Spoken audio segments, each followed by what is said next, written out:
So if you've had a chance to look it over, you know that we'll be performing a series of, we're going to take copper through a bunch of stuff. Those 5, they're actually already balanced for you. Kind of a boring stoichiometry in most cases. But notice that the point here is we're going to start with copper, and we're going to end with copper. Okay, and along the way, you're going to see some pretty things. I actually brought my camera here today because on my list of things to do is to get some snapshots. I'll try to keep your faces out of the. I just want to focus on the reaction mixture. Can you guys find this one? I just found it. I was telling Katie, kind of pretty Okay. much towards the end. Yeah. Is it in 12 or 11? It's like it's right before experiment 15. Either. Yeah, it's way It's back. near the end. So what Yeah. page is it, Allie? It's like right before experiment 15. So at the bottom there's a page number. Oh, it just says 1. Yeah. Yeah. Near the They end. start over everything, so Okay. you can't really go by page numbers. Reactions. Thanks. Boom. All right. So, yeah, so that's what we're going to be doing today. So, just a little bit about the reagents. This HNO3 right here. Well, I think I'll kind of look at the experimental procedure here next. Okay, but you're going to be taking copper and getting copper back, but it's not going to look like your copper. That's kind of the point. This is a list of stuff that you're going to be using. I guess I started with the nitric acid, the HNO3. Of the stuff you're working with, that's the only concentrated stuff you're going to be using. And this stuff will turn your fingers yellow. Okay, you guys are actually using it in its undiluted form. So concentrated nitric acid, that's the first thing you're using. And it's kind of a delayed, oh my gosh, I think I got the start of one. Can you kind of see where that's just a little bit yellow? Yeah. My finger's not going to fall off, but it's going to probably turn callous right there. Yep. And if I'd done it really strongly or whatever, it would have blistered.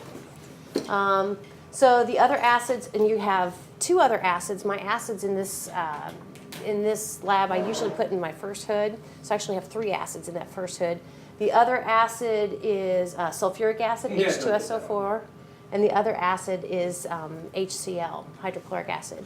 The sulfuric acid and the hydrochloric acid, actually you're using a diluted solution. Okay. Yeah.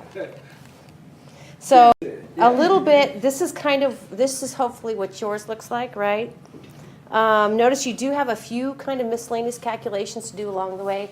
I would suggest that you wait to do those calculations because you'll have dead time. So wait till you're waiting for something to happen.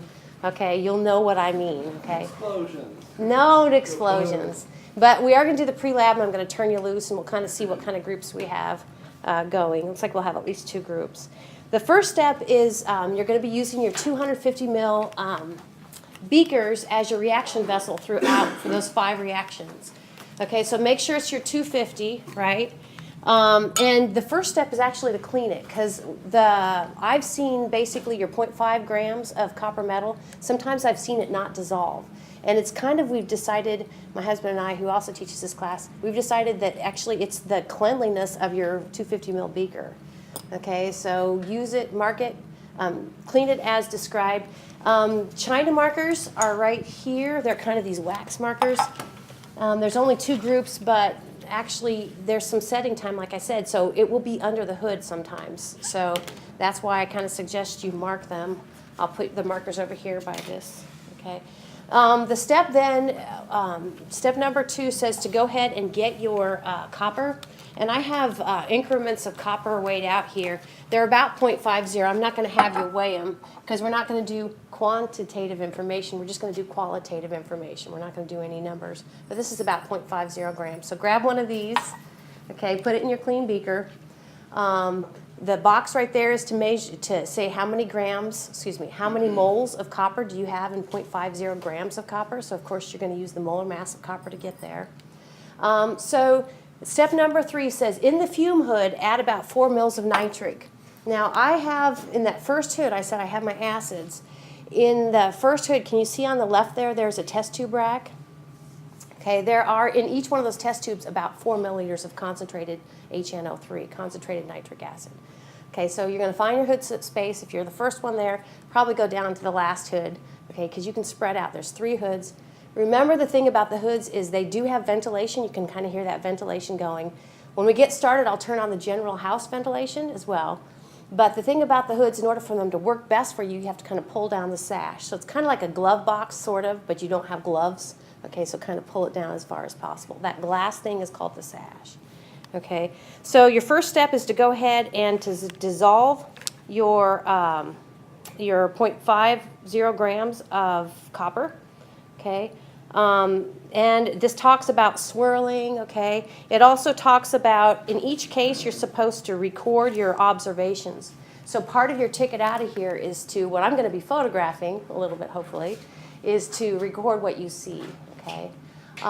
You also have another box. Again, I would leave your boxes for dead time. There's even more dead time coming up. This step probably takes maybe 5 minutes, I'm not sure, but kind of with swirling. Your entire bit of brassy copper wire needs to go away.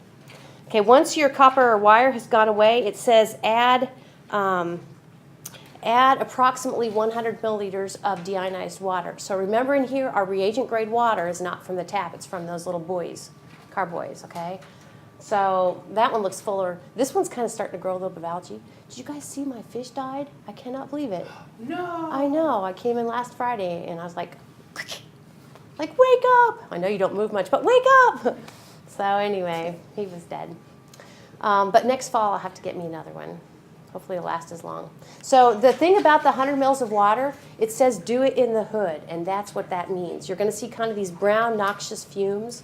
If throughout this series of reactions, if you start to feel icky, you know, if you start to smell something and it's really bothering you, just go ahead and get out. I haven't really had an issue, but everybody has different sensitivities. Okay, so do that under the hood. On to the next page. Okay, now this one, you're going to be adding your NaOH. Okay, so my NaOH is under the second hood. So if you look under the second hood, it's a jug of NaOH. That 3M in front of the NaOH, we're going to be talking more about what that means, this 3M, and some of you already know this, but actually beginning Monday, the 3M is a way to say how concentrated that NaOH solution is. So I have a dedicated beaker in front of that jug, and so what I'd like to see you do is use that dedicated beaker, dump it into the jug, and then in that hood, go ahead and take your graduated cylinder over there and get about 30 mils of that solution. This you can take back to your desk, okay? And I like this reaction. Watch it, because maybe I'll even, you can't drink that in here. There's acid around, sir. Maybe I'll hopefully even get some pictures of this, but basically there's a really kind of pretty color change when you add your NaOH. So here actually, speaking of color change, here are the products that are going to be formed. Go ahead and record your observations. You're supposed to calculate the, oh, don't worry about this one. Okay, this calculation right here, you can put an X in front of it, because we haven't talked about molarity. Okay. All right. So record the color change, though. The next step is to go ahead and you're going to actually heat that. Okay, there's no extra reactant, but if I could put heat over this reaction arrow, I would. And actually, I think I did over here. I don't have a hood for heat, okay, but right here, okay, is the stuff you need for heating. And I'm going to set up, once I get you guys started with your first few steps, I'll go ahead and set up kind of a place over here that shows you, but you're going to use your ring stand and your Bunsen burner, so I'll kind of show you what that looks like. So you can, but you'll need these little cute little gloves because of the hot beakers, and of course to start your Bunsen burner, okay? So you're going to heat that. Notice it says to use boiling stones, and I use boiling stones. They're right. Really? Well, they're in a little vial. I didn't put them away. Oh, I did. Okay. So just a few of these in your reaction vessel, okay? Because what you're going to do is you are going to bring it to boiling, step number 6 there, okay? And observe your what you observe, write your observations. Okay, now step number 7 says go ahead and after it's come to a boil, step number 6 says bring it to a boil, stirring, okay? Once it becomes to a boil, go ahead and turn off your Bunsen burner, let it cool down, and you're going to have a precipitate. Remember we've talked in class that the S's, what's that mean? The solid. So actually that's your solid stuff. Let that settle out, and then what you're going to do, actually we call it decanting. you can go ahead and use your troughs. You're going to basically take the liquid that's on top, which you don't care, and you're going to let it go down the trough or in the sink if you want. And then you're going to retain your copper to oxide. Okay. The step number 7 says after it's settled, you've decanted it. Step number 7 says add hot water to wash it, and this is your hot water over here. So I'll kind of help you if you want to. But bring me over a beaker, and I'll give you 150 mils of very hot water, okay, to wash it with. You wash it, stir it, let it settle again, and then you decant again. Step number 8. Okay, step number 8 is your second acid. It says add about 15 milliliters of 6.0 molar H2SO4, sulfuric acid. That's your middle acid. There's a dedicated beaker right there. So let's see, if you want 15 mils, you're probably going to have to use your 50 mil graduated cylinder, right, for that one. Don't worry about this calculation for now, okay, but do write these observations.